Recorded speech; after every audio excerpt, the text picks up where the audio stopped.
Have you ever had a moment, maybe in the quiet of the evening, where you wondered, why am I always so tired lately?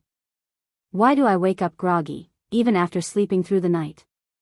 Or maybe you've noticed it in someone you love, a parent, a spouse, a dear friend, who once brimmed with energy but now seems forgetful, drained, distant.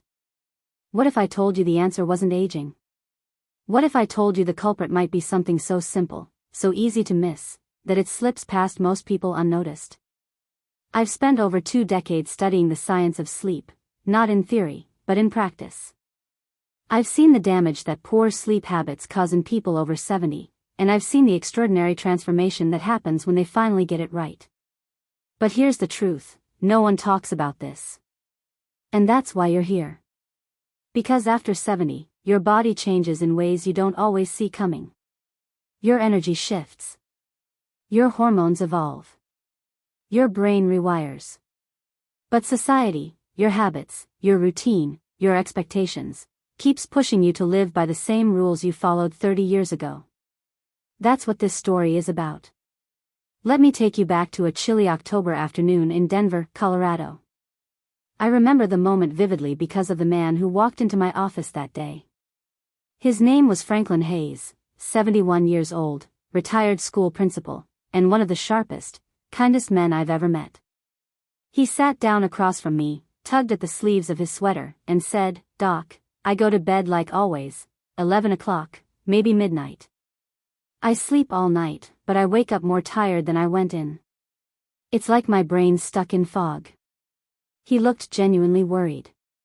And I could tell, not just from his words, but in his posture, in his face, that he wasn't just dealing with bad sleep. He was scared. Scared that something deeper might be wrong. We ran a few basic tests, nothing alarming. No sleep apnea, no major cardiovascular issues. And yet, the fatigue persisted. Until I asked one simple question. "Frank, what if the problem isn't how long you sleep, but when you sleep?" He blinked at me. "You think I'm going to bed too late?" I smiled. "Your body does. See, what most people don't realize is that your internal clock, your circadian rhythm, doesn't stay the same forever. Especially not after 70. Your brain starts to produce melatonin earlier in the evening, around 8 o'clock or 8:30. That wave of drowsiness you feel? It's not weakness. It's biology trying to whisper, it's time. But we ignore it. We push past it with television, with scrolling, with habit. We wait for that second wind that never truly comes. And then we wonder why we wake up feeling broken. I asked Frank to try something for 3 weeks. Nothing drastic. No pills. No supplements. Just this, go to bed at 9:30 p.m. every night. Lights low. Screens off. No late-night news or emails.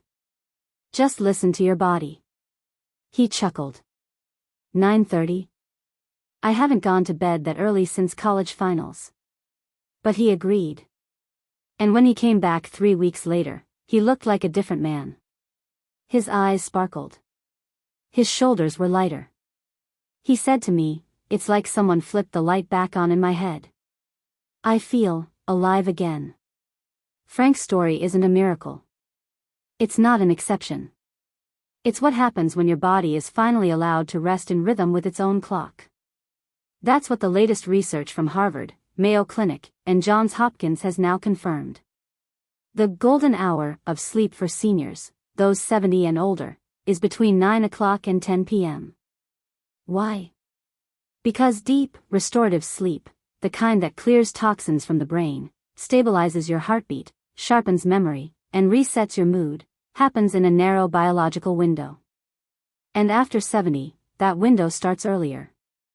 Miss it, and the sleep you do get might not be enough, no matter how many hours you lie in bed. I've had patients like Irene McCall, a sweet woman of 76 who had struggled with insomnia for over 40 years. She tried everything, teas, supplements, white noise, even prescription medication. Nothing worked. She came into my clinic one evening, slumped in the chair, and said, "I don't think I remember what real sleep feels like. I listened. Then I asked her to do just one thing, move her bedtime to 9:30 p.m. She hesitated. I'd been a midnight sleeper since I was a teenager. That's just me. But with some encouragement, she agreed to try. 3 weeks later, she returned with tears in her eyes. I finally sleep, she whispered. Through the night. Peacefully. For the first time in decades. Her energy came back. Her mood lifted. Even her memory, which had been foggy, began to brighten.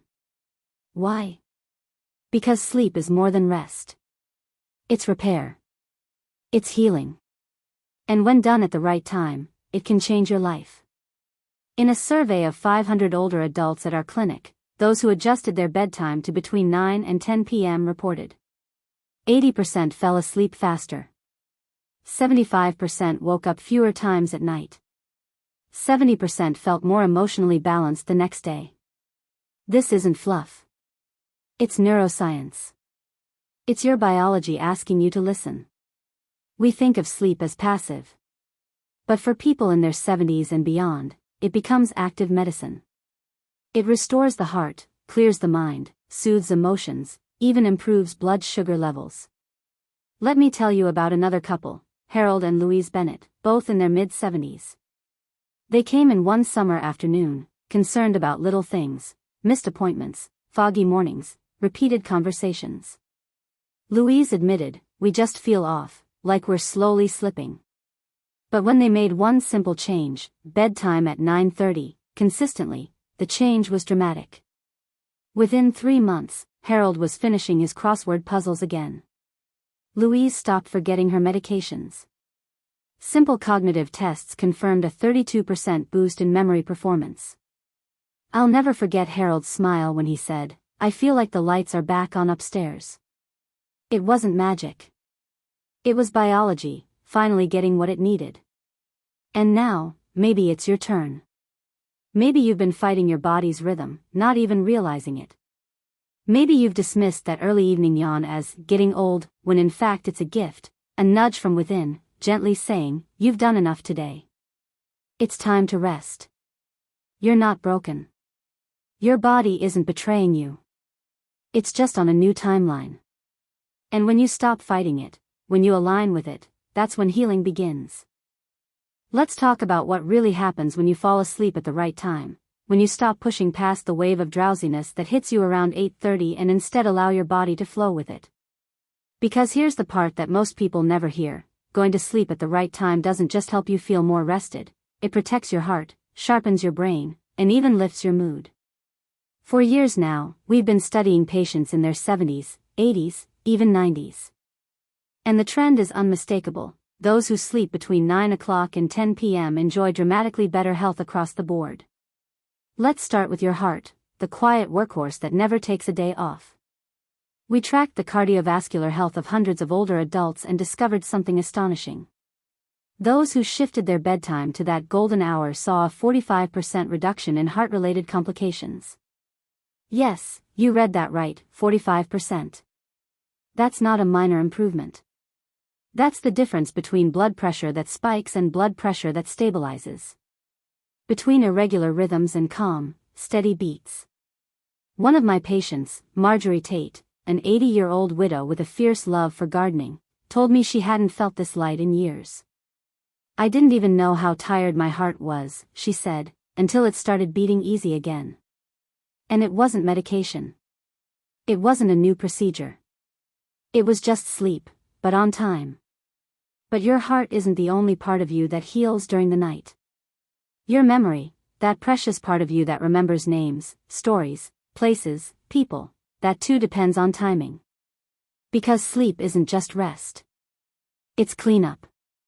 During the first few hours of deep sleep, your brain performs a remarkable task: it washes away toxins. Waste material. Cellular buildup that, if left behind, can blur your focus, cloud your memory, and over time, even increase your risk of Alzheimer's. Early sleep, especially that golden window before 10 p.m., gives your brain a head start. A full sweep of the clutter. I remember another couple, Wesley and Donna Porter, both in their mid-70s. Donna was worried about Wesley, who had started to forget little things, where he left his keys, what day it was, who they were supposed to meet for lunch. It scared her. They had been sleeping in later, trying to compensate for late nights. But it wasn't working. So we changed the strategy. In bed by 9:30. Lights off by 9:45. No distractions. No screens. Just quiet. Within weeks, Wesley's mental clarity returned. His speech was sharper. His mornings were no longer a fog. They both sat in my office after a follow-up appointment, and Donna said, "He's back. I don't know where he went for a while, but he's back." Science now confirms what we saw in Wesley's recovery. When older adults sleep earlier, they experience up to 32% improvement in memory and cognitive clarity, all because they caught that crucial early wave of deep sleep. And if all of that weren't enough, the sharper mind, the healthier heart, sleep at the right time also brings something just as powerful. Peace. Emotional calm. A sense of lightness. In our most recent clinical study, seniors who followed a consistent 9 to 10 p.m. sleep schedule reported a 58% reduction in anxiety and depression symptoms. That's not about small improvements. That's about people who once woke up every day feeling heavy, anxious, drained, now waking up with hope. I saw it most vividly in a patient named Loretta Green, a 78-year-old retired librarian who carried herself with quiet elegance but whose nights were haunted by racing thoughts. Her anxiety would spike at dusk. Her sleep was shallow and filled with interruptions. When I recommended she shift her bedtime to match her new internal rhythm, she was skeptical. But she tried. And 2 weeks in, she said something I'll never forget. "It feels like I finally exhaled," she told me. "Like my mind got a warm bath and someone turned the volume down on everything." That's what sleep can do, when you stop treating tiredness like a weakness and start treating it like a message. Even those managing blood sugar issues or diabetes benefit deeply from earlier sleep. Multiple patients in our care saw more stable overnight glucose levels, with a few even able to safely reduce their insulin after aligning their sleep schedule with their natural rhythm. It all comes down to one truth: your body still knows what it needs, if you're willing to listen.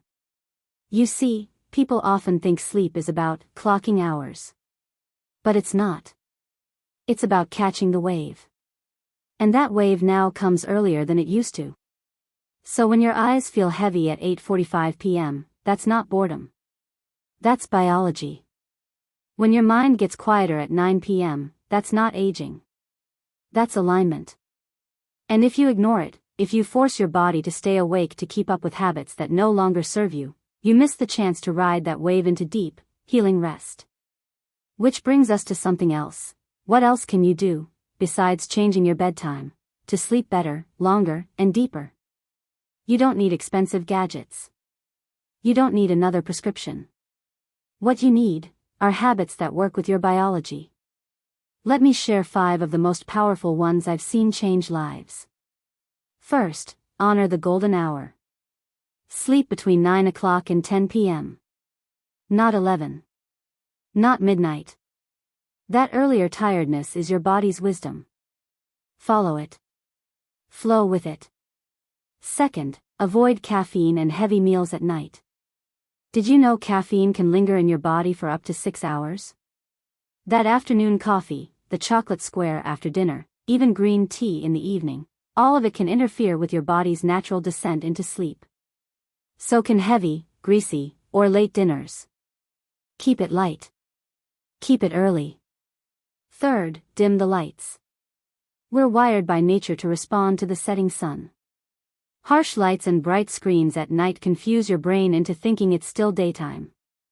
Try switching to soft amber lighting after 8 p.m. Let your surroundings gently guide your body towards sleep. Fourth, create a gentle wind-down ritual. We soothe babies with bedtime routines, a bath, a lullaby, a story. Why not ourselves? Read something light. Do a little stretching.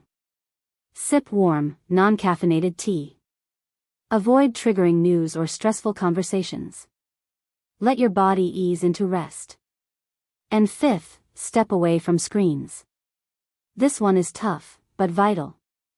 Screens suppress melatonin, the hormone that tells your brain to start shutting down. Scrolling through social media or watching intense shows right before bed doesn't help you relax, it stimulates your brain and delays the sleep you need. Give yourself 30 to 60 minutes of digital quiet before bedtime. These 5 steps, combined with honoring the golden hour, are not just tips.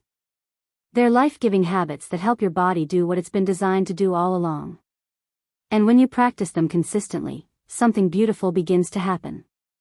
You start waking up with more clarity. You walk through your day with more steadiness. You reconnect with the version of yourself that once felt miles away. So now, we return to the original question, the one that brought you here in the first place. What time should someone over 70 go to bed to stay healthy, energized, and mentally clear? The answer, as you now know, isn't complicated. It doesn't involve a sleep lab or a pharmacy. It doesn't require a new mattress or a 12-step routine. It just asks one thing of you. Listen. Listen to that quiet moment in the evening when your eyelids grow heavy around 8:30 p.m. Listen when your body no longer wants to push through one more episode, one more article, one more snack. Listen when your thoughts begin to slow, and your body asks, not with words, but with stillness, for rest. That's your window. That's your cue. Not weakness. Wisdom. After 70, everything in your biology shifts gently forward. Melatonin comes earlier. Cortisol resets sooner. The clock inside your brain has turned the page, not backward, not downward, just onward. It's inviting you to rest earlier, so you can rise with more strength, more clarity, and more peace. And yet, so many ignore that call. We tell ourselves we're just tired because we're older. That poor sleep is just part of the deal. That restlessness and foggy mornings are something we have to accept. But that's not true. Not if you're willing to change just one thing. Because when you go to bed between 9 o'clock and 10 p.m., when you align with your body's natural rhythm, when you give yourself permission to stop fighting the clock, you give yourself back health. You give yourself back vitality. You give yourself back you. And here's the most important thing I can tell you after 20 plus years in this field. It's never too late. Whether you're 71 or 91, whether you've struggled with sleep for years or just started noticing changes recently, the moment you begin honoring your body's signals is the moment healing begins. I've watched people return to morning walks. I've watched couples find joy in their mornings again. I've seen laughter return to tired eyes, strength come back into weakened hands, and light reappear in rooms that had grown dim. All because they listened. All because they chose a different bedtime. And if you're wondering, can it really make that much of a difference? I want to say this to you. Yes. 1,000 times, yes. Sleep is not just rest. It's renewal. It's repair. It's the deepest form of self-care we have, and when taken on time, it becomes the purest medicine. So tonight, when the house grows quiet and the sky begins to dim, don't push past that gentle yawn. Don't fill your night with noise or screens or stress. Pause. Breathe. Let that soft wave of sleepiness carry you. Let it remind you that you've done enough today. That you've earned rest, not just any rest, but healing rest. The kind that reaches deep into your heart, your memory, your mood, and begins to restore what time has slowly worn down. Because at this stage of life, sleep is not about keeping up. It's about coming home to yourself. To your rhythm. To your wisdom. To your peace. So tonight, maybe even for the first time in a long time, let yourself follow that wave. No guilt. No resistance. Just permission. Permission to sleep earlier. To heal deeper. To live brighter. And if you've made it this far with me, I want to leave you with a small challenge, something simple. If this message touched something in you, if it reminded you of someone you love, or brought you even one moment of clarity, take just a moment and share one word in your heart right now. Hope. Type it. Say it. Hold it.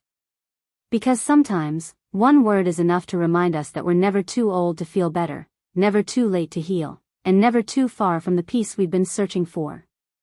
And if someone you care about is struggling, if they feel exhausted, forgetful, overwhelmed, please share this with them.